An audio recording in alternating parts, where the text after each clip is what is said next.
Sí.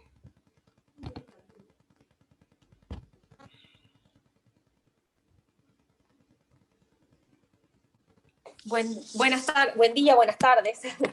¿Cómo están? Hola, buenas tardes. Hola. ¿Bien? ¿Todo bien? Sí, todo bien. Buen día. Yo aún Bueno. con vida, ¿Por qué? ¿Qué pasó? ¿eh? Y pasaron 80 años. ¿En serio? Sí. Ah, pero no se nota para nada. Bueno, me alegro que anden bien. ¿Qué, hoy pasaron los 80? No, yo cumplo dentro de 20 días 80 años. Ah, bueno, estamos ahí entonces. Sí, sí. Bueno, avisanos, así te cantamos el feliz cumpleaños. 80 Eh, merecen ser festejados. Muy amable, gracias. Sí. Bueno, em, perfecto, ahí veo a algunos que se están uniendo. La verdad, vamos a empezar a dar la clase de hoy. Hoy vamos a hablar un poquito sobre la injerencia del proceso civil en el proceso penal y voy a arrancar con prueba confesional. Si no termino hoy con prueba confesional, la termino la clase que viene junto con prueba testimonial, ¿sí? Y después de eso terminamos los temas y seguramente ya está la fecha del parcial. De todas maneras, cualquier cosa, ustedes saben que me escriben al mail y puedo, si puedo les contesto por mail, si es viable la respuesta escrita lo hago por mail, y si no, en su caso, hacemos una videollamada o alguna cosa así, si les queda alguna duda con relación a los temas cuando se pongan a estudiar, ahora que seguramente van a ponerle un poquito más de apuro al tema de la lectura, ¿sí? Bueno, ¿qué estamos hablando cuando hablamos de la injerencia de la sentencia penal o del proceso penal en el proceso civil? Ustedes sepan que efectivamente existe una influencia desde el punto de vista del procedimiento y desde el punto de vista de la cuestión de fondo que se relaciona entre el proceso civil y el proceso penal. Eso ocurre cuando, por la derivación de un delito penal, o de la consecuencia de la existencia de un delito penal, podría ocurrir también una indemnización o un reclamo desde el punto de vista civil, ¿sí? Entonces ustedes van a encontrarse que en algunas circunstancias podrían acontecer las dos cosas, es decir, que se persiga una sanción penal en la órbita del ámbito penal y que por otra parte también se perciba o se pretenda, digamos, la resolución de una cuestión civil determinando los daños y perjuicios tal vez que ha producido, digamos, el evento que se reclama o que se imputa en el sentido penal, ¿sí? A esa referencia, digamos, se refieren, los artículos contenidos en el Código Civil y Comercial desde el artículo 1774 al 1780. ¿Qué es lo que van a establecer justamente estas normas? Bueno, se van a referir específicamente a esto que estamos hablando, es decir, a la injerencia que podrían tener tanto en la tramitación de los procesos, porque ambos procesos pueden estar tramitando a la vez, e incluso cuál es la injerencia que podría tener la sentencia dictada en uno de esos procesos con relación al otro proceso, ¿sí? Por eso digo que a eso se refieren estas normas, el 1774 al 1780. Entonces, ustedes tengan en cuenta lo siguiente: ¿puede el juez penal, digamos como premisa general, condenar o establecer una responsabilidad y la determinación de daños y perjuicios de una acción civil en sede penal? La respuesta es afirmativa. ¿Por qué? Porque el artículo 1774 específicamente le permite o le otorga esa potestad al juez penal, ¿sí? En ese caso, de fijar aquellos daños y perjuicios que sean derivados o como consecuencia directa de la ocurrencia del ilícito, ¿sí? Entonces, la ley lo autoriza expresamente a hacerlo, ¿sí? De todas maneras, tengan en cuenta que, si bien, vuelvo a decir, el 1774 lo autoriza en forma expresa, no es lo habitual. O sea, ustedes habitualmente lo que van a encontrar es que, por un lado, y en el fuero penal tramita digamos, la investigación respecto de la comisión del delito y de la participación del imputado en el delito, y por otro lado, ustedes van a encontrar la acción de reparación por vía civil. ¿Eso por qué? Y por una cuestión de competencias e incluso de resoluciones, porque ustedes van a ver, digamos, de amplitud de resoluciones, porque ustedes van a ver que en la parte penal existe algún tipo de limitación y ahora vamos a ver cuál es, ¿sí? Pero nada impide, o sea, digo esto, lo habitual es que ustedes vean una acción penal por un lado y una acción civil por el otro, pero nada impide, de acuerdo al artículo 1774, que sea el juez penal el que establece el valor de los daños si la parte se lo hubiese requerido. ¿Está? Entonces, la primera cuestión que tenemos que tener en cuenta es esa, que la ley se lo permite.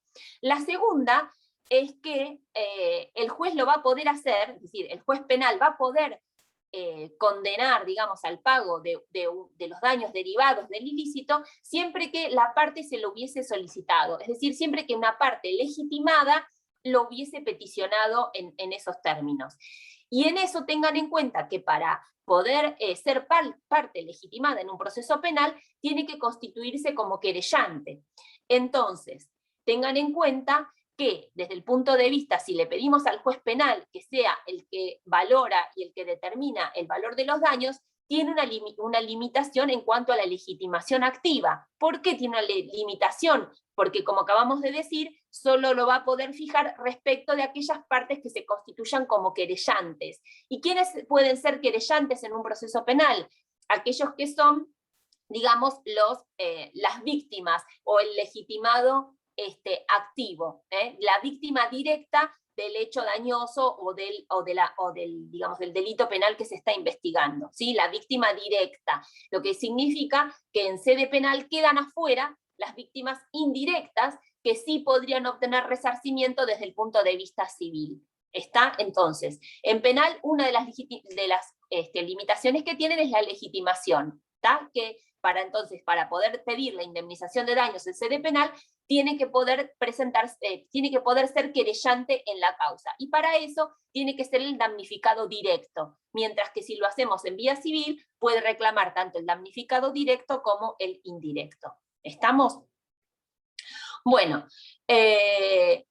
la otra cosa que tienen que tener en cuenta es que una vez fijada una indemnización por parte del juez penal, no van a poder ustedes pedir una de similares características en sede civil, ¿sí? Sino que iniciada en sede penal y peticionada en sede penal y fijada por el magistrado en esa competencia, queda privada o quedan limitados a volver a solicitar o a solicitar una indemnización en el fuero civil y comercial, ¿sí?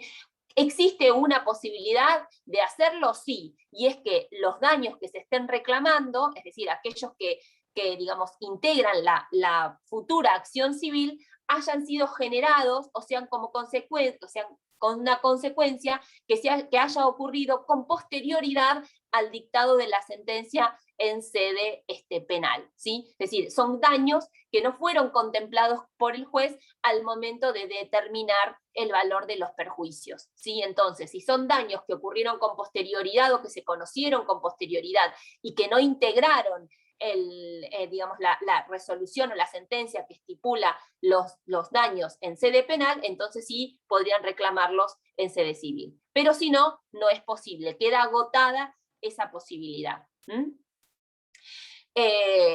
La otra cosa que tienen que tener en cuenta es que en sede penal, si la persona o la parte es condenada en sede penal por la comisión del delito, no podrían rechazarse la indemnización de daños, ¿sí? En función de que no va a ser necesario, lo que establece la ley es que aun cuando no haya prueba específica o directa con relación al monto o al valor de los daños, la norma le faculta al juez a fijar esos daños y perjuicios de acuerdo al resto de la prueba que se hubiese producido, y podrá ser este daño fijado prudencialmente por el magistrado. ¿Qué significa eso? Que entonces, condenado el acusado por la comisión del delito, el juez puede establecer el valor de los daños y perjuicios aun cuando no tenga una prueba contundente respecto del valor del daño. Ustedes saben que cuando nosotros hablamos en sede civil, no solamente hay que probar el hecho, digamos, la ocurrencia del hecho dañoso, sino que también constituye una prueba la valoración de esos daños, ¿sí? O sea, no solamente hay que introducir pruebas respecto del hecho, sino también sobre la valoración de esos daños. Bueno, lo que dice el Código Civil con relación a la actuación del juez penal es justamente eso, que en la medida en que la sentencia resulta condenatoria, aun cuando no haya una valoración determinada de los daños, el juez va a poder establecerlos de acuerdo, o prudencialmente, de acuerdo a las consecuencias o a la cuestión que efectivamente se haya ventilado en la causa penal. Entonces, digamos, autoriza al magistrado a fijarlos, incluso en defecto de prueba de esa valoración de esos daños, que tal vez entonces en sede civil esa circunstancia no sea de esa manera. Bueno, el artículo 1775, por su parte, lo que hace es suspender el proceso civil al momento del dictado o al momento del llamamiento de autos para sentencia, si se encuentra pendiente todavía la tramitación de una causa penal por el mismo hecho. Digamos, este artículo es el que por ahí nos ha traído a los que no hacemos el fuero penal algún dolor de cabeza. ¿Por qué? Y porque en muchas ocasiones nos ocurre que tramitamos el proceso civil más rápido de lo que va el proceso penal, y entonces, llegado el momento del autos para sentencia, ese juicio debe suspenderse, es decir, el magistrado suspende el proceso hasta tanto se dicte sentencia o recaiga sentencia en el proceso penal. Entonces, digamos, tiene una limitación la tramitación del proceso, y justamente eso ocurre por la injerencia que va a tener esa sentencia en el proceso civil, en la medida en que se esté discutiendo, digamos, la autoría por ahí, o la comisión del hecho o la autoría por parte del imputado. Entonces tengan en cuenta que, de acuerdo al 1775, llegado en sede civil al llamamiento de autos para sentencia, el proceso civil se va a suspender hasta tanto se dicte sentencia en el proceso penal. Y eso es así justamente por la injerencia que va a tener esa sentencia penal en la determinación de los hechos o en la discusión, digamos, que pueda ocurrir en ese expediente civil. Bueno, de todas maneras, como bien digo, ese 1775 que me habla de la suspensión del proceso civil tiene excepciones, y justamente las tiene por el daño que podría provocar el 1775. Piensen ustedes que, a ver, no necesariamente, digamos, tienen que haber ya tramitado la parte penal para darse cuenta, porque me imagino que alguno lee los diarios, o está en contacto con algunas noticias, o lee algún blog de noticias, etc. Y ustedes saben que muchas veces obtener una sentencia penal en Argentina no es una cuestión sencilla, y hay ocasiones en que las causas se terminan, digamos, por prescripción, o incluso abandonándose sin una investigación adecuada, y eso hace que ese proceso penal se alargue en forma indefinida, ¿sí? Y que, digamos, en la medida en que ese proceso penal se alarga de una manera indefinida o con plazos demasiado elevados, eso hace que entonces ustedes mantengan la causa civil paralizada, o que se mantenga la causa civil paralizada, justamente porque al no avanzar la causa penal no logran ustedes obtener el dictado de la sentencia en sede civil. Para eso es que, como digo yo, están las excepciones a este 1775. Y una de ellas es justamente que se haya producido la extinción de la acción penal. ¿Y cuándo se produce la extinción de la acción penal? Justamente cuando la causa se prescribe, porque en definitiva él no se instó en los plazos que la ley establece, cuando se produce, por ejemplo, la muerte del imputado, ¿sí? En esos casos en los cuales la acción penal se extingue, no se termina resolviendo respecto ni del hecho ni de la imputación, sino que la causa penal se extingue. Bueno, en esos casos la ley autoriza a que se dicte sentencia en sede civil, aun cuando, digamos, la causa penal no termine con un sobreseimiento o una condena. Bueno, la segunda excepción está dada por lo que conocemos como el plazo razonable. Y esto tiene que ver con lo que establece la norma, es que si el retardo en la causa penal provoca una demora innecesaria o injustificada de la causa civil a punto tal que importaría para el peticionante o para quien está recurriendo a la justicia una denegación de esa justicia, es que se autoriza, digamos, el dictado de la sentencia civil frente aún cuando no exista la penal. Tengan en cuenta ustedes que acá, digamos, en estas cuestiones estaríamos frente a dos valores distintos. ¿Por qué? Y por un lado está la seguridad jurídica, ¿no? Porque lo que se intenta con el hecho de que no existan una sentencia primero que haya una sentencia primero que va a condicionar a la segunda, en este caso la sentencia en sede penal que condiciona a la civil en cuanto a su dictado, y por eso es que la civil se suspende, lo que intenta, digamos, el valor que está comprometido ahí es el de la seguridad jurídica. ¿Por qué? Porque justamente lo que se intenta es que no haya sentencias contradictorias, donde en un juzgado penal puedan condenar al acusado y en uno civil absolverlo de pagar los daños y perjuicios, por ejemplo, ¿sí? Entonces, lo que se intenta es que, aun cuando se trate de dos fueros distintos, la seguridad que permitiría que no haya sentencias contradictorias. Entonces, frente a ese paradigma, digamos, de evitar el dictado de sentencias contradictorias, aparece el otro, que es que la persona pueda tener acceso a la jurisdicción y el derecho que tiene, consagrado en la Constitución, consagrado en los tratados internacionales, y que entonces para nosotros tiene fuerza como si fuese la Constitución Nacional, y en este caso es la posibilidad que tiene cualquier justiciable de obtener una sentencia dentro de un plazo razonable, ¿sí?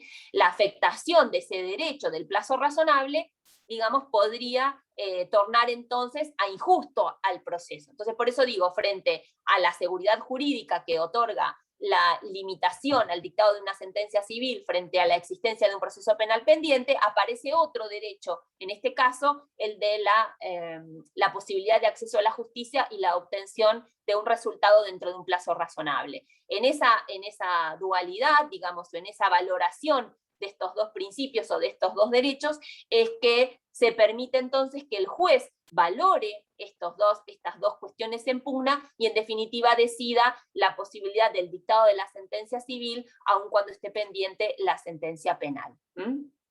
Bueno, entonces esa sería la segunda excepción a este principio de la suspensión del proceso civil.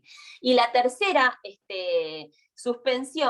la tercera excepción a la suspensión estaría dada por si en el expediente civil y comercial lo que se está discutiendo es un factor de atribución de responsabilidad que no está basado en la culpa o el dolo, sino que está basado en algún sistema de responsabilidad civil, ¿sí? Sin que implique, digamos, un sistema de responsabilidad civil objetivo. Me faltó la palabra objetivo, porque el otro también es un sistema de responsabilidad civil. Bueno, entonces, digamos, podría autorizar el dictado de la sentencia en sede civil cuando el factor que estoy imputando de responsabilidad en la causa es un factor objetivo de responsabilidad, porque entonces, digamos, podríamos desmembrar o dejar sin efecto la culpa o la participación del imputado en el hecho, ¿sí?, generador del daño, y discutirse exclusivamente la responsabilidad civil cuando, por ejemplo, se alega en el proceso civil que la responsabilidad está basada por ejemplo, en el vicio de la cosa o por el antiguo 1113, ¿sí? Entonces, si se refiere a otro tipo de responsabilidad donde no aparece ni la culpa ni el dolo, podría igualmente dictarse sentencia en sede civil. De todas maneras, en este último inciso, tengan en cuenta que, al igual que en el anterior, queda en definitiva la apreciación judicial. Si será el juez el que valore si efectivamente puede o no dictar sentencia invocándose un factor objetivo de atribución de la responsabilidad. ¿Está? ¿Por qué? Porque ustedes piensen que en sede civil, en sede penal, pueden discutirse dos cuestiones, no solamente la autoría, sino también la ocurrencia del hecho. O sea, podría estar en duda la existencia misma del hecho. Y entonces ahí, digamos, podría alterar la existencia misma del hecho, podría alterar una sentencia que pueda dictarse en sede civil, que por ahí lo reconoce en forma directa en una responsabilidad objetiva. ¿Está? Entonces, vuelvo a decir, podría o no, y eso va a depender de la apreciación del juez, que valore si efectivamente pueden desmembrarse o que el hecho, digamos, generador no hay discusión y lo que se esté discutiendo en la causa penal sea la culpa, digamos, la participación del imputado y que entonces en sede civil pueda condenarse por responsabilidad objetiva. En ese caso, podría entonces el juez dictar sentencia y no suspender el proceso civil hasta el dictado de la sentencia en sede penal. Bueno, el artículo 1776 nos habla de el efecto de cosa juzgada.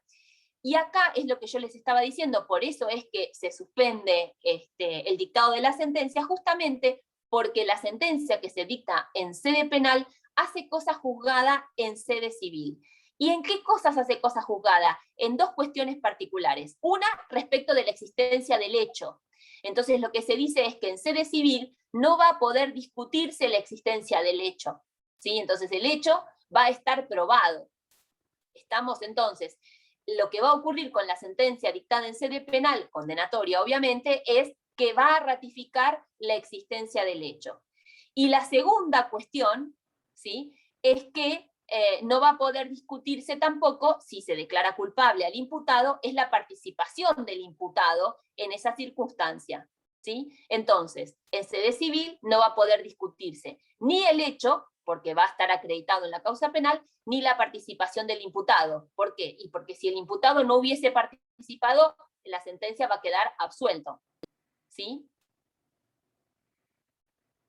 De todas maneras, y acá tengan en cuenta lo siguiente, lo que sí podría pasar discutirse en sede civil es la morigeración de la culpa del imputado. No significa necesariamente que acreditado el hecho y la participación del imputado, inmediatamente, digamos, ocurra una condena por el total de lo que se está reclamando en la sede civil. ¿Por qué? Porque en la sede civil lo que sí podría discutirse es el grado de culpabilidad que tiene el imputado frente a la posible existencia de culpa de la víctima. ¿Está? Una consulta. Sí, vayamos a un ejemplo a ver así si lo entienden mejor. Entonces, esto sería como, por una idea para asociar, como una sentencia formal, porque se ¿La puede civil? discutir. No, genera una cosa juzgada de forma formal, la condena penal. No, lo que hace es, en realidad no hace una cosa juzgada en sede formal, digo, no se va a poder discutir el hecho porque está aprobado en sede penal y acreditado, y tampoco la participación o la culpa del imputado. De ahí no salís. Ahora, lo que sí se podría discutir en sede civil es la graduación de esa culpa, o la participación de la víctima, ¿sí? Vayamos a un ejemplo para que vos lo entiendas. Suponete que en sede penal se está investigando el delito de lesiones graves o de lesiones culposas, ¿sí?, de lesiones graves, efectuadas por una persona que manejaba un vehículo frente a un peatón al cual le ocasionó, por ejemplo, fracturas de ambas piernas, supongamos, ¿no es cierto? La discusión en sede penal van a ser las lesiones graves padecidas por la víctima, ¿está? Y el juez va a decidir si efectivamente va a responder, es decir, frente al hecho generador, va a tener por acreditado el hecho generador si lo condena, y la participación del imputado, ¿sí?, en las lesiones graves. ¿Estamos ahí? De ahí no puede escaparse el juez civil, ¿sí? Pero sí podría evaluar el juez civil la actitud de la víctima.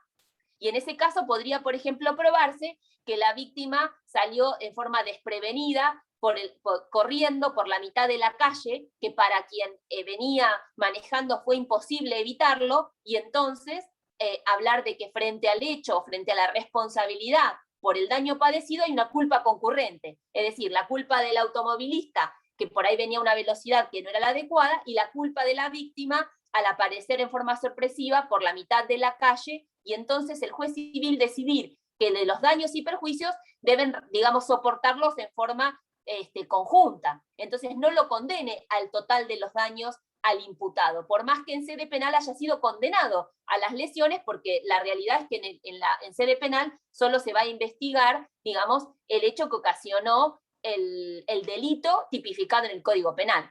¿Se entiende la cuestión? ¿Cómo funciona? ¿Sí? Bueno. Bueno, y a contrario sensu de lo que acabamos de decir, el artículo 1777 dice lo contrario a lo que acabamos de establecer en el 1776. Y es que si la sentencia que decide en definitiva en sede penal que el hecho no existió o que el imputado no participó, digamos, del hecho en sí, estas cuestiones tampoco pueden discutirse en sede civil, ¿sí? Ni la existencia del hecho puede cuestionarse, ni la participación del imputado, porque quedó completamente absuelto en sede penal. Eso no significa que en definitiva en el juzgado civil pueda, digamos, igual resultar condenado. ¿Por qué? Porque podría pasar que el hecho en sí no encuentre tipificación en el Código Penal, o sea, que no sea un delito para el Código Penal o para la justicia penal, pero que de todas maneras haya ocasionado un daño, ¿sí? Aun cuando no alcance para constituirse como un delito. ¿Me entienden? Entonces, que ocurra que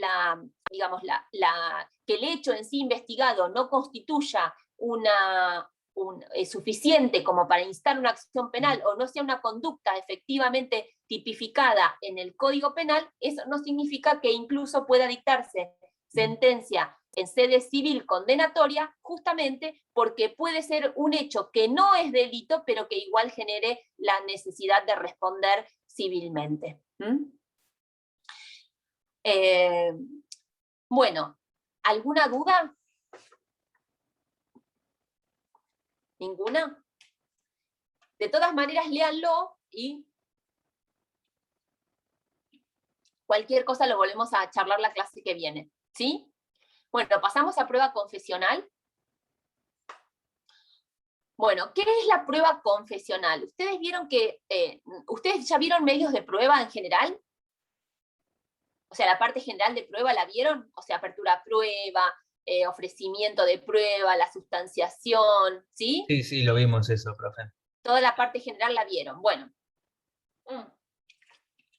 La confesión es no deja de ser una declaración. Si bien nosotros normalmente, cuando hablamos de declaración, nos parece que nos estamos refiriendo a la declaración testimonial. La realidad es que la confesión es una declaración, pero es una declaración que formula una de las partes. Por eso decimos que es prueba testimonial cuando la declaración la presta un tercero ajeno al proceso, y es confesional cuando quien declara o quien viene a prestar esa declaración es una de las partes, ¿sí?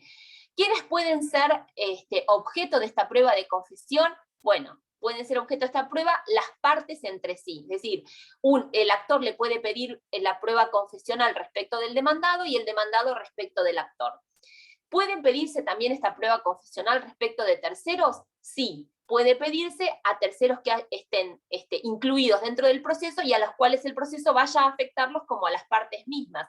Y ahí aparecen los litis consortes o aquellos terceros que hayan sido citados al proceso por alguna de las partes. En esas condiciones ustedes tienen que saber, digamos, que puede pedir la confesional tanto de la parte demandada como del tercero que hubiese sido citado al proceso por petición de alguna de las partes, también sea actora o demandada, ¿sí? Entonces, y pueden solicitarse, vuelvo a decir, de la parte contraria o de aquella parte que ocupa nuestra misma posición en el proceso, la misma posición en el proceso, pero que puede existir algún contrapunto o alguna cuestión por lo cual las partes tengan hechos controvertidos entre sí, Entonces, ¿eso qué quiere decir? Supongamos en una demanda de daños y perjuicios donde una persona inicia una demanda nuevamente por daños y perjuicios contra el conductor de un vehículo que resultó embistente respecto de su vehículo, ¿sí? Y demanda, en definitiva, a esa persona. Pero a su vez, esa persona, cuando se presenta en el proceso, va a citar en garantía a la compañía de seguros. Cuando la compañía de seguros se presenta, se presenta en el expediente y opone frente al asegurado, que es quien lo citó al proceso, frente al asegurado, opone alguna cuestión relativa a la caducidad de la póliza, o a la caducidad de la garantía, ¿sí?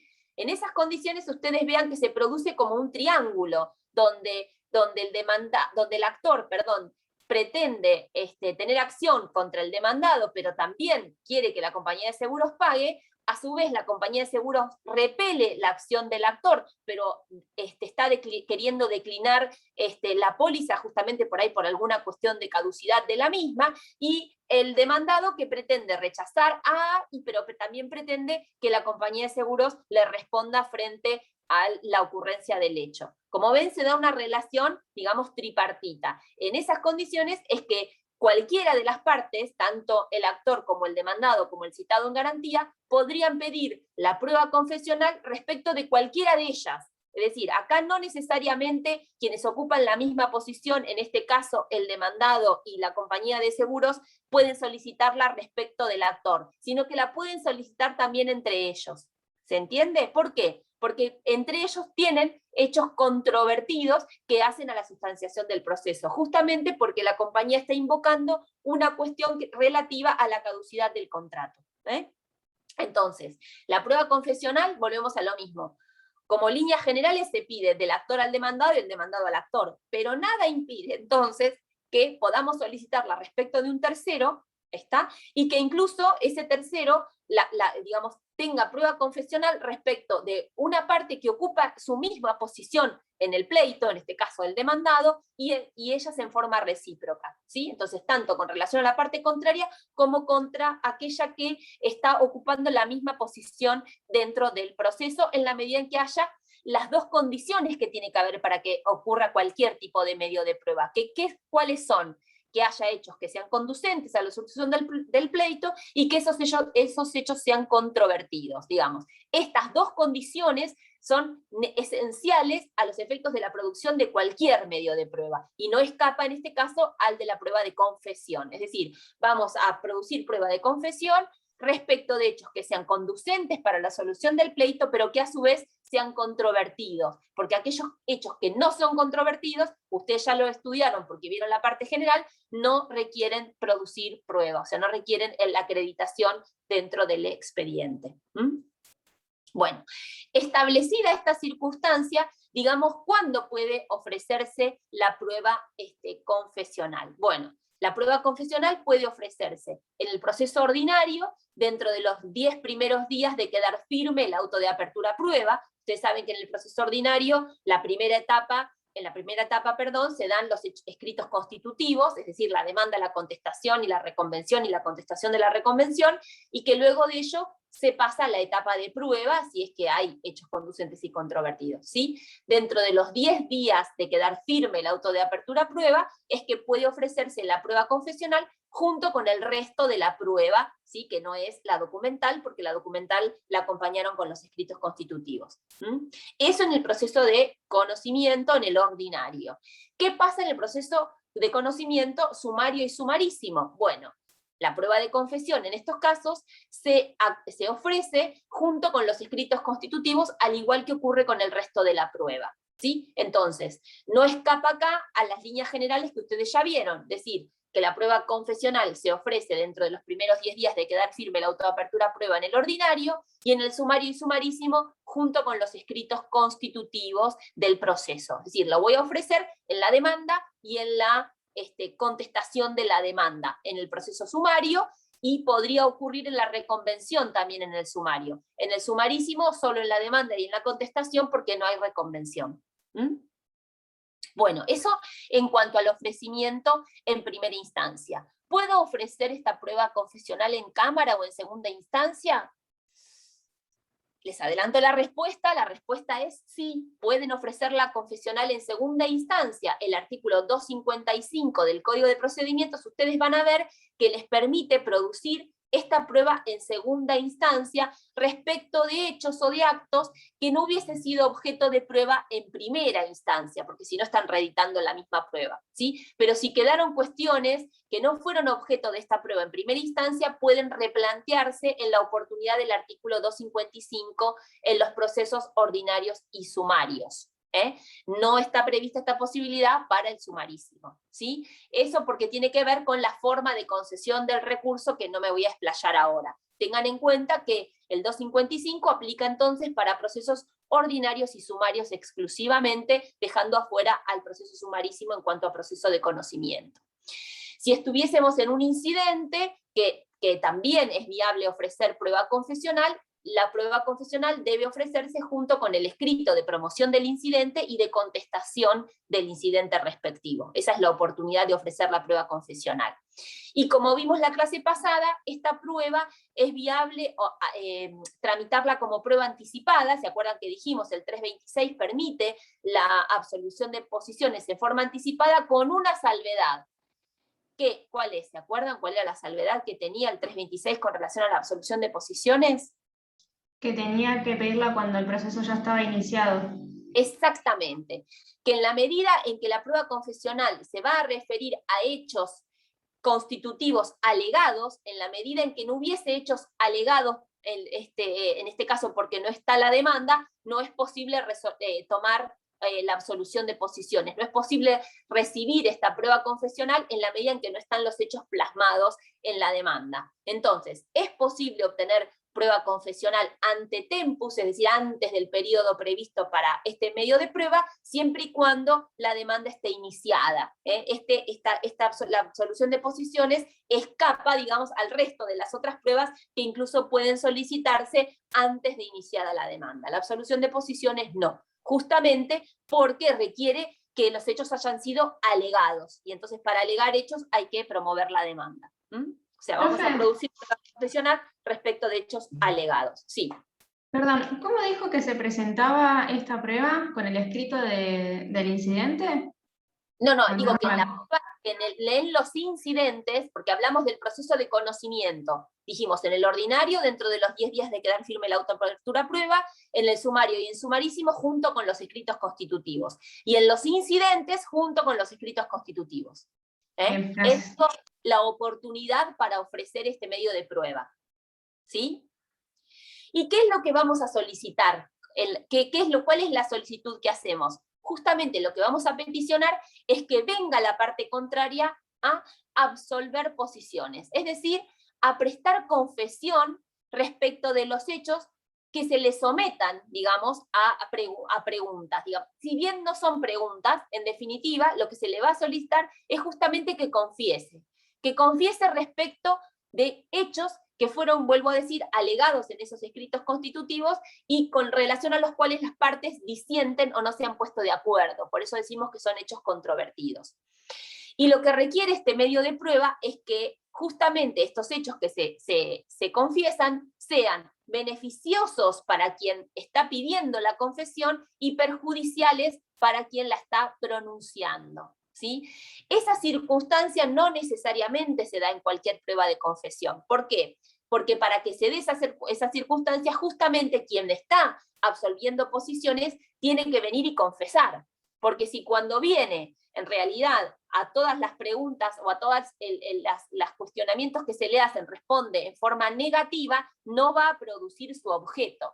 Por eso cuando hablamos de la prueba de confesión decimos que puede constituir la prueba máxima, ¿sí? Porque nada mejor que la confesión prestada en juicio frente al magistrado en una audiencia que se lleva al efecto, o sea, es la prueba por excelencia frente a los hechos controvertidos.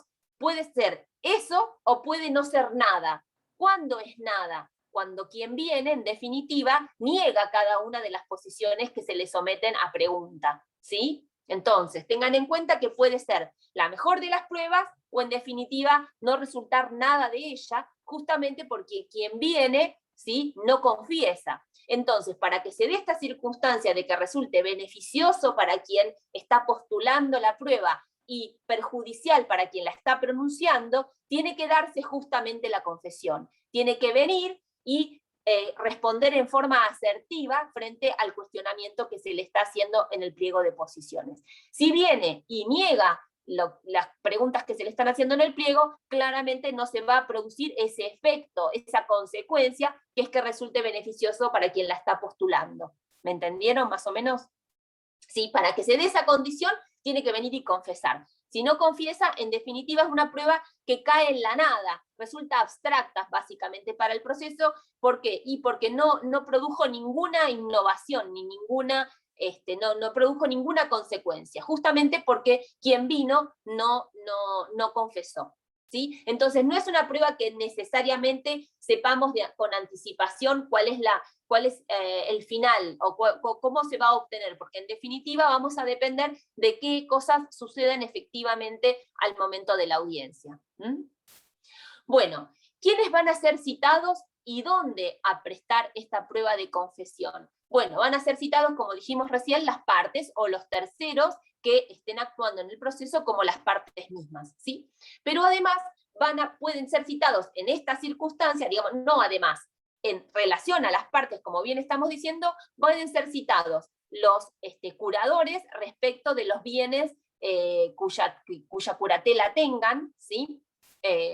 Lo mismo ocurre con los representantes legales, en el caso de los menores, que son quienes van a venir a prestar la prueba confesional. Tengan en cuenta que con relación a los menores también habrá que ver en qué tipo de proceso ustedes están para decidir si un menor puede o no venir a absolver posiciones o deben venir sus progenitores a hacerlo, sus representantes legales.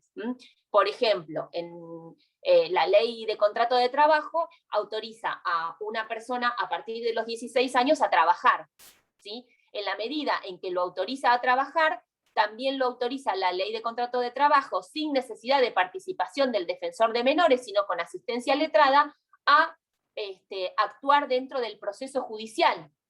¿Sí? Es decir, el menor puede demandar en forma directa sin necesidad de hacerse representar por sus representantes legales. A partir de los 16 años, justamente, si puede trabajar, la ley establece, puede también iniciar un proceso judicial tendiente al reconocimiento de algún derecho relacionado con ese trabajo que está brindando. En esas circunstancias es que podría citarse perfectamente al menor a absolver posiciones sin necesidad de citar a los representantes legales, ¿sí? Quien está ejerciendo un derecho propio. Lo mismo podría ocurrir con aquellos menores adultos, pero acá no es la ley la que lo establece, sino que pueda ser el juez el que establezca, de acuerdo a cómo se den las circunstancias del juicio, que pueda o no absolver posiciones el menor, ¿sí? O sea que la regla general es que el menor no puede, ¿sí? Excepto los mayores de 16 años o de 16 años para adelante, que pueden hacerlo en aquellos juicios en los cuales están ejerciendo un derecho propio, como en el caso del derecho laboral, cuando efectivamente se deriva el proceso que están tramitando de un proceso de reclamaciones laborales. Y podría también el juez entonces autorizar esta absolución de posiciones en la medida en que se trate de un mayor de 13 años, ¿sí? Y digamos, ejerciendo su derecho en forma propia, si bien con patrocinio o asistencia letrada, como podría ocurrir cuando está demandando un derecho propio, algo que le compete exclusivamente a él. Bueno, entonces, eso en cuanto a los representantes legales de los menores. Obviamente, el representante, cuando se trate de incapaces, como ustedes saben que actualmente se presume la capacidad y son los actos respecto de los cuales el incapaz no puede realizar los que están contenidos en la resolución que declara la incapacidad, tendremos que establecer si efectivamente a quien estamos citando tiene capacidad para absolver posiciones de acuerdo a la declaración de incapacidad que le asista o no tiene. Si no tiene, hay que citar a los representantes legales. Si no, podría incluso citarse aun cuando tenga una declaración de incapacidad, si subsiste la capacidad para presentarse en juicio, ¿sí? En forma directa, sin necesidad de asistencia o representación de un asesor. Obviamente con patrocinio letrado y con asesoría letrada. Con relación a si la parte demandada o actora es una sociedad, tengan en cuenta que a quien se va a citar a absolver posiciones es al representante legal. En este caso, la parte que ofrece la prueba confesional puede designar o puede intentar que absuelva posiciones una persona determinada, o sea, la puede indicar que sea tal persona la que absuelva posiciones, y la sociedad, cuando recibe esa solicitud de absolución de posiciones, puede pedirle al juez la modificación de esa persona, manifestando que o no participó directamente en los hechos, o sea, aquella persona que se está citando a absolver posiciones no participó en los hechos, y en esa circunstancia tiene que ofrecer quién va a absolver posiciones y hacer una manifestación en relación a que la persona propuesta para absolver posiciones se encuentra notificada de la audiencia, ¿sí? Entonces, cuando se recibe una citación respecto de una sociedad, quien va a absolver posiciones es el representante legal. Tengan en cuenta que la parte que solicita la prueba puede nombrar y peticionar que absuelva posiciones una persona determinada respecto de esa sociedad, pero la sociedad le asiste el derecho a modificarla, es decir, a decir que pretende que absuelva a otro, en virtud de que esa persona que se está indicando o señalando como participante en los hechos no participó y que entonces los desconoce. En esa cuestión puede nombrar a quien va a absolver posiciones y manifestar que efectivamente está notificado de la audiencia firmando el escrito en el cual se modifica el absolvente. También podría ocurrir que el magistrado lo intime, si no se dice nada, no se especifica quién va a ser el que va a absolver posiciones, también podría ocurrir que el magistrado intime por el plazo de 5 días a que se designe por la persona jurídica quién va a absolver posiciones. Ya podría ocurrir eso también. Que sea el magistrado el que, en la medida en que uno no lo designa y la otra parte tampoco, intime al absolvente a que manifieste a la sociedad absolvente quién va a ser el que absuelva posiciones con relación a la sociedad, ¿sí? Bueno, me parece que entonces con las personas jurídicas y con los representantes de los incapaces. ¿Dónde se cita al absolvente? Bueno, en líneas generales ustedes van a tener que analizar cómo está presentado el letrado respecto de la parte, pero en líneas generales se dice que la absolución de posiciones se notifica en el domicilio real a quien actúa con un abogado que ejerce la representación a través de un mandato o de un poder, y se notifica en el domicilio constituido, ¿sí?, a quien actúa con patrocinio letrado. Entonces, esa dualidad, digamos, distinta en el domicilio en el que se cita. Se cita al domicilio real a quien actúa con mandatario y al domicilio constituido a quien actúa con abogado patrocinante, ¿sí? De todas formas, eso no hay una uniformidad de criterio porque no es que esté establecido en el código, lo que sí dice el código es que debe notificarse por cédula, pero no el domicilio.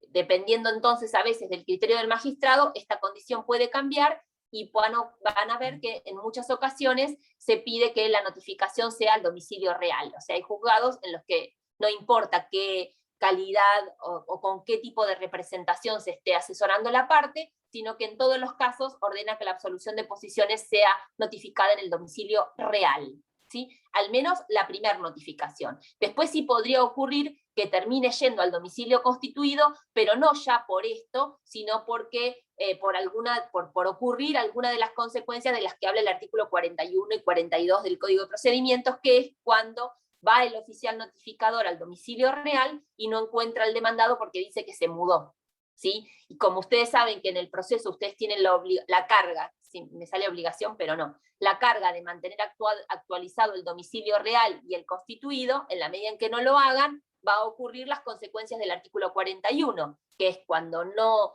se encuentra la persona y el domicilio real no fue actualizado, se tendrá por real al constituido. Entonces la cédula de absolución de posiciones va a terminar yendo al constituido, pero no por disposición de la ley en forma específica, sino como consecuencia del artículo 41 de lo que ocurre con los domicilios cuando no fueran actualizados, ¿sí? Entonces, repasando, la cédula va al domicilio real o constituido, dependiendo de cómo actúe el abogado. Tengan en cuenta que hay juzgados que sí o sí la ordenan al real, ¿sí? Y que podría ocurrir que terminen en el constituido, pero como consecuencia del artículo 41, no porque la ley específicamente lo establezca, ¿sí? Bueno, la cédula de notificación entonces va a ir al domicilio, dijimos, se va a indicar la persona a la que se está citando, se va a indicar en la fecha de la audiencia y la hora a celebrarse de la absolución de posiciones. Tengan en cuenta también que debe notificarse con una antelación mínima, con una antelación mínima de 2 días, dice el Código de Procedimientos de la Provincia de Buenos Aires, y en el Código de Procedimientos de la Nación con una antelación mínima de 3 días. O sea que la absolución de posiciones debe notificarse con una antelación mínima de la fecha fijada. Entonces convengamos al domicilio. Y esa cédula de notificación va a ir con una transcripción, ¿sí?, del artículo 480, me olvidé. Tengo en la cabeza otro, ahora me voy a acordar y se los voy a decir, que es el que determina las consecuencias de la incomparecencia. Es decir, la cédula de notificación va con la transcripción del artículo que le hace saber a la parte cuáles son las consecuencias de que no vaya a la audiencia, justamente para que las conozca y no pueda verse sorprendida en cuanto a las consecuencias que van a tener para el caso de que él no comparezca a la audiencia. Entonces, la cédula va a ir con la transcripción de este artículo del código que específicamente determina cuál es la consecuencia de la incomparecencia. ¿Sí? Bueno, entonces, ¿cuándo se va a producir esta absolución de posiciones? Tengan en cuenta que con anterioridad al proyecto de Justicia 2020, las audiencias se producían en la sede del juzgado. Eso no es que cambió ahora, se sigue haciendo igual, pero la realidad es que la absolución de posiciones, tanto como las testimoniales, eran recibidas por un empleado del juzgado, que no necesariamente esta absolución recaía, se realizaba en presencia del magistrado, ni en presencia del secretario siquiera, sino que muchas veces era un empleado del juzgado quien tomaba o quien recibía estas audiencias.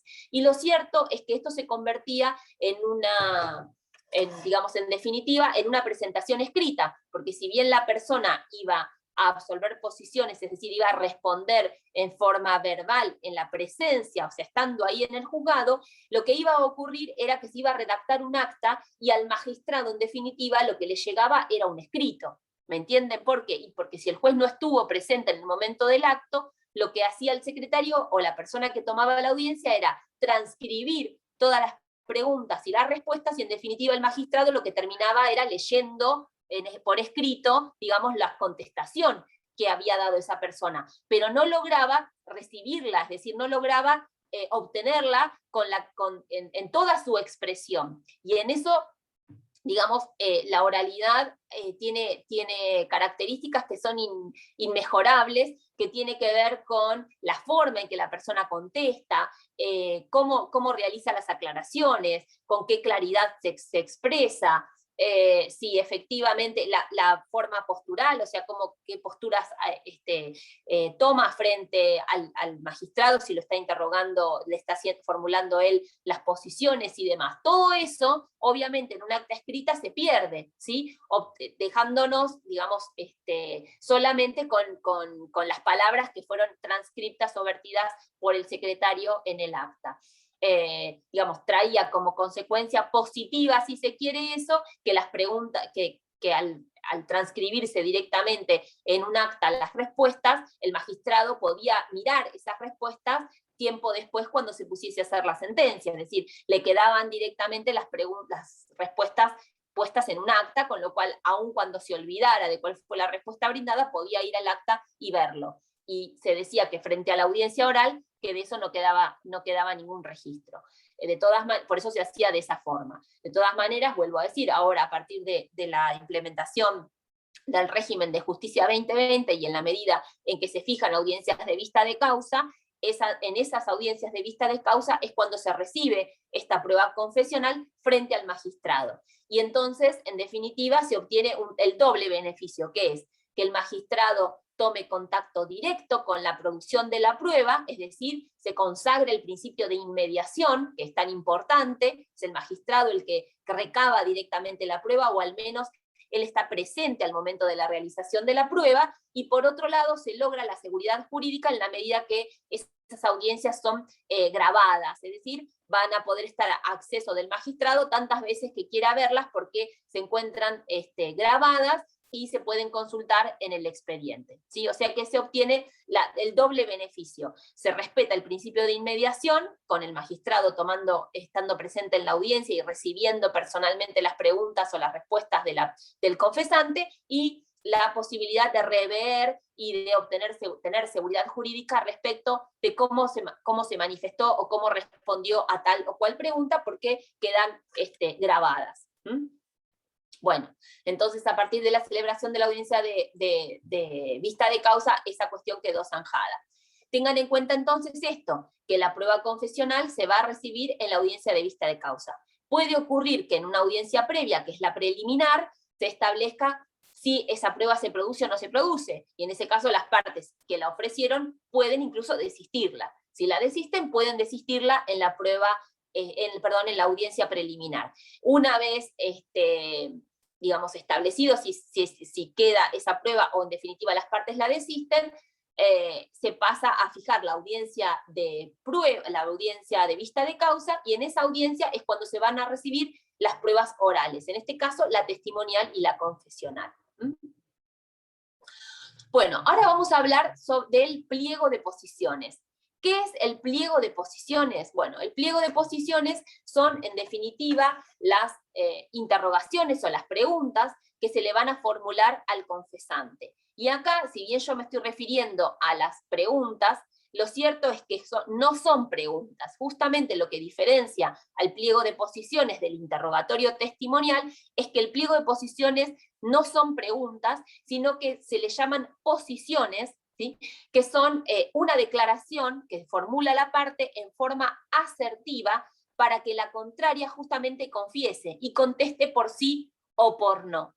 ¿Sí? Justamente lo que se tiende a hacer con la posición es que la parte confiese. En esa circunstancia es que se le va a formular esta posición de manera tal que la respuesta pueda ser sí o pueda ser no. Fíjense que cuando alguien interroga a otra persona, lo lógico es que lo haga no induciendo a la respuesta y justamente permitiendo que la parte se explaye, permitiendo que quien está contestando se explaye. Bueno, acá lo que se busca es lo contrario, sino que el confesante conteste por sí o por no primero. Después de contestar por sí o por no, puede explayarse o puede dar una explicación respecto de por qué formuló sí o por qué dijo no, ¿sí? Pero lo importante es la confesión, y la confesión se hace contestando por sí o por no. De ahí que el pliego de posiciones, como digo, van a estar redactados en forma asertiva, y se le llama posición porque lo que va a describir es el hecho sobre el cual se pretende que preste la prueba confesional. Se va a describir el hecho sobre el cual se pretende que confiese, ¿sí? En este caso, por ejemplo, vamos a algo que estamos haciendo acá en la clase, para que diga cómo es cierto que el jueves a las 13:30 usted estaba dando clases de derecho procesal. ¿Se entiende? Esa es digamos, la posición que me harían a mí en un proceso si lo que pretenden que yo confiese es que estaba dando clases, ¿sí? Entonces, se formula en forma asertiva, conteniendo un solo hecho por posición, y acá eso también es importante, es decir, en esa circunstancia no voy a poder involucrar más de un hecho en cada posición. Si lo hago, lo que va a ocurrir es que la parte contraria se va a oponer y seguramente esa posición sea inadmisible. ¿Qué quiere decir inadmisible? Que el juez me va a decir que o no la puedo realizar, no se la puedo formular a la parte contraria, o me va a permitir que la modifique o que la reconduzca, ¿sí? Porque contiene más de un hecho. Entonces, la posición es para que conteste en forma asertiva y además no puede contener más de un hecho, ¿sí? La tercera condición de la posición es que se trate de hechos que fueron alegados en la demanda o en la contestación, dependiendo de lo que estemos hablando. ¿Por qué tienen que ser hechos alegados? Por lo que dijimos al principio. Las pruebas, los medios de prueba, no sirven para constituir los hechos respecto del proceso, sino que los hechos tienen que estar relatados en los escritos constitutivos. Y lo que se hace en esta etapa es justamente acreditar o llevarle al magistrado la acreditación de esos hechos. con lo cual los hechos que están sometidos a las posiciones tienen que haber sido alegados por las partes en sus escritos constitutivos y no se pueden introducir hechos distintos en esta etapa, a menos que sean los del 363 de hechos nuevos, que ustedes también seguro ya lo vieron, ¿sí? Es decir, hechos que fueron planteados en el proceso, sean los escritos constitutivos o en la oportunidad del 363. Entonces, un solo hecho, tienen que ser hechos que hayan sido alegados. La otra condición es que tienen que ser hechos pasados y tienen que haber sido realizados de forma personal por el absolvente. Yo no puedo someter a la prueba de confesión hechos de terceros respecto del absolvente, ¿me entienden? Porque justamente uno puede confesar algo que hizo o algo en lo que participó, pero requiere justamente la participación, sean hechos pasados, porque ocurrieron con anterioridad, y requiere la participación de quien está produciendo la prueba de absolución, ¿sí? Entonces, hechos pasados y efectuados personalmente por quien está citado a absolver posiciones o en los cuales participó activamente o estuvo presente en la realización de esos hechos. Bueno, entonces no pueden contener más de una posición y, como decíamos recién, tienen que estar formulados en forma asertiva. Ese pliego de posiciones lo va a redactar cada una de las partes que pretende la confesión de la contraria, y al momento no necesita acompañarlo o adjuntarlo al momento del ofrecimiento, sino que al momento del ofrecimiento puede limitarse solamente a ofrecer este medio de prueba. ¿Cuándo es necesario redactar el pliego de posiciones? Bueno, la ley establece que debo acompañar este pliego de posiciones hasta media hora antes de la fecha fijada o de la hora fijada para la audiencia, ¿sí? O sea, hasta media hora antes del horario establecido para la audiencia, puedo llevar al juzgado el pliego de posiciones, ¿sí? Ese pliego de posiciones va a ir en un sobre cerrado y tiene que estar firmado por el patrocinante, por la parte, y por el abogado patrocinante, o simplemente por el abogado apoderado. Tengan en cuenta que la parte que realiza el pliego de posiciones puede estar presente en la audiencia o puede no estar, porque en la medida en que el pliego tiene que estar media hora antes, puede el secretario del juzgado, o bien el juez, si es que va a formular el interrogatorio o el pliego de posiciones, puede no estar la otra parte, porque, digamos, el pliego va a limitarse a lo que está contenido. Lógicamente, si se trata de esta cuestión que estoy relatando, era mucho más factible o posible con anterioridad. ¿Por qué? Y porque con anterioridad solamente se tomaba la absolución de posiciones en esa audiencia. En este caso, tratándose de la vista de causa, es lógico que la parte va a estar, porque no solamente se va a tomar la absolución de posiciones, sino también la prueba testimonial. O sea, se va a recibir toda la prueba, con lo cual el abogado seguramente en el 100% de los casos va a estar presente, ¿sí?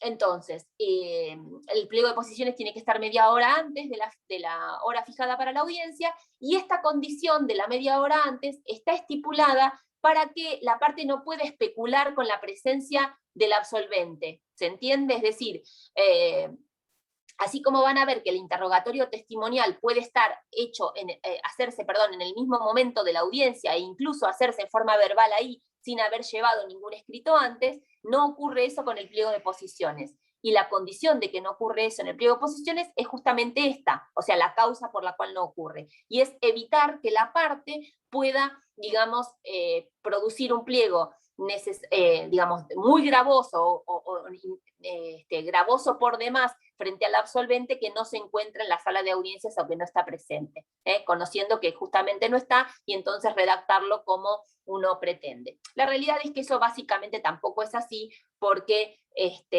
ahora vamos a ver cómo es la apreciación de la prueba o de la confesión cuando la parte no la presta en forma directa. O sea, se produce lo que se llama la confesión ficta. Bueno, pero de todas maneras, la ley sigue estableciendo eso, entonces el pliego de posiciones debe estar sí o sí media hora antes de la fecha fijada para la audiencia. ¿Qué pasa si el pliego de posiciones no está? Bueno, se lo va a tener por desestimada o por caduca, digamos, la prueba respecto del quien la está solicitando. O sea, podrá solicitarse la caducidad de la prueba a quien la está pidiendo. Se produce la caducidad de la prueba de quien la está solicitando en la medida en que no acompañó el pliego de posiciones dentro del horario que establece la norma. Bueno, una vez iniciado, eso no significa, y esto quiero aclarar, que uno deba limitarse exclusivamente a aquellas posiciones que colocó en el pliego, sino que una vez culminadas las preguntas por parte de quien está absolviendo posiciones, el juez seguramente le otorgue la posibilidad de ampliar ese pliego de posiciones, ¿sí?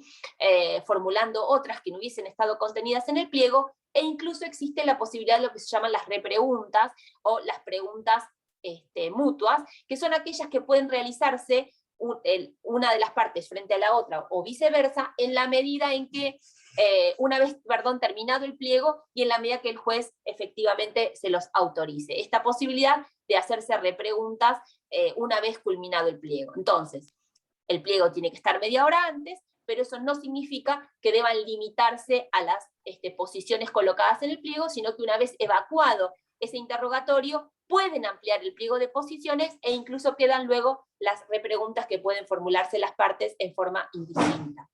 Profe, Sí. una pregunta. En el caso de que no presente el pliego y caduque la prueba, ¿la podría pedir en ese caso en segunda instancia, volver a pedir la prueba confesional o ya está? Sí puede pedirla en segunda instancia. Bien. Sí, porque en segunda instancia puede producirse prueba que hubiese sido declarada negligente en primera instancia. La oportunidad del 255 te habilita la posibilidad, viste que ninguna cuestión de prueba es apelable en el juicio ordinario o sumario, Sí. respecto de que el juez declara la negligencia de la prueba, etc. Ninguna de esas cuestiones. Como eso funciona de esa manera, el artículo 255 les habilita la posibilidad de plantear prueba que hubiese sido denegada en primera instancia o que hubiese sido declaradas negligentes. Claro, bien. Por eso Gracias. es que te habilita. ¿Me dicen más o menos qué hora es? 2:30. Bueno, los tengo que dejar porque tengo una audiencia. No quise cambiar la clase porque justamente mi audiencia era 2:30 y estábamos ahí nomás, pero bueno, los tengo que abandonar. De todas maneras nos queda la última parte de la prueba confesional y prueba testimonial, así que llegamos bien el jueves que viene, ¿sí? Listo, Bueno, profe. gracias. Gracias. Váyanlo Gracias. leyendo igual, miren que es largo, ¿Cuáles son? Perdón. Digo, prueba confesional y testimonial, vayan leyéndolo porque es largo, Bien. ¿sí? Bueno. Gracias, profe. Hasta luego. Viene. Éxito, Listo, profe. gracias. Hasta luego.